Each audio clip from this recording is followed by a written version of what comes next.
Why I think only true followers of Christ, God through Jesus Christ, will rule the world is because there's fruit bearing in that.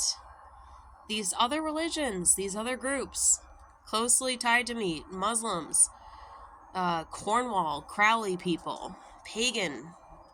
Nothing wrong with pagan, it can all be coupled with Christianity. I do like a lot of pagan things anyways.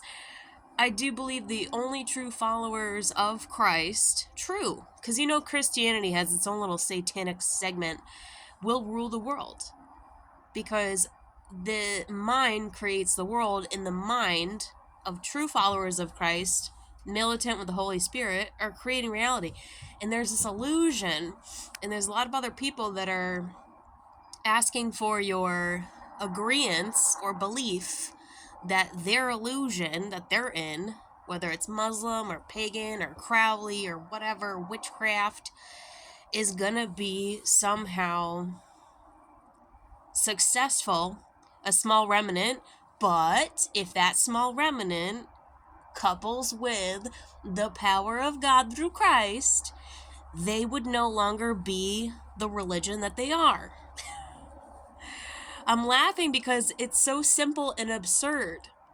Muslims will bear fruit when the Spirit of Christ operates in them, and then which they're no longer Muslim. All the cult people will bear fruit. What do I mean by bear fruit? I didn't have to bait God in order to know that he was real.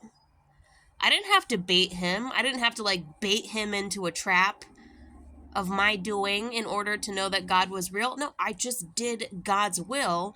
You people baited him. The Jews baited him. The pagans baited him. The Crowley cult people baited him. The transhumanist people baited him. The New World Order people baited him. Muslims baited Jesus Christ.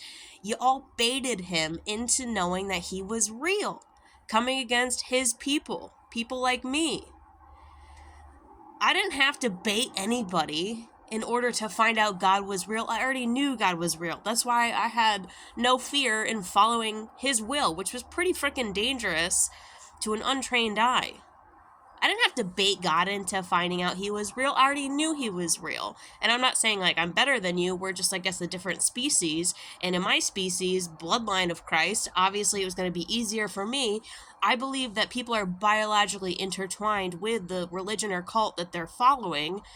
And when they find fruit, which is fruits of the Spirit, it's you're broken down to nothing and then you get everything.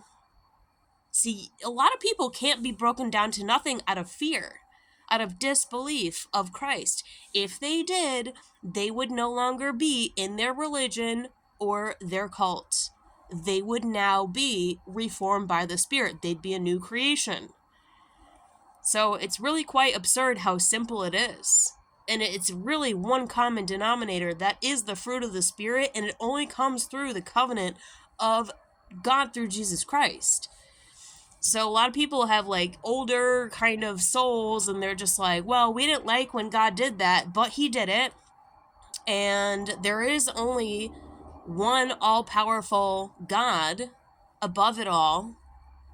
And he made a covenant 2,000 some years ago, and he wasn't messing around, dude. He was not messing around when he made that covenant. This is how you're going to know God is real. This is how you're going to know. So I hope you figure it out. Hope y'all figure it out. Because the true militant, it's a heart of flesh. It's a heart of love. It's a heart of wisdom. It's a heart of no pride. It's a heart of mercy. As hard as that is sometimes. To have more mercy. As hard as that is sometimes. Yeah, we're not perfect. Sometimes we want God to slam the hammer down. Come on, do it now. But it's his amazing mercy that allows more time for people to figure this out. And in the meantime, we wish that people would figure it out at a critical mass so we can move on, because our creation is sort of stagnant for too long.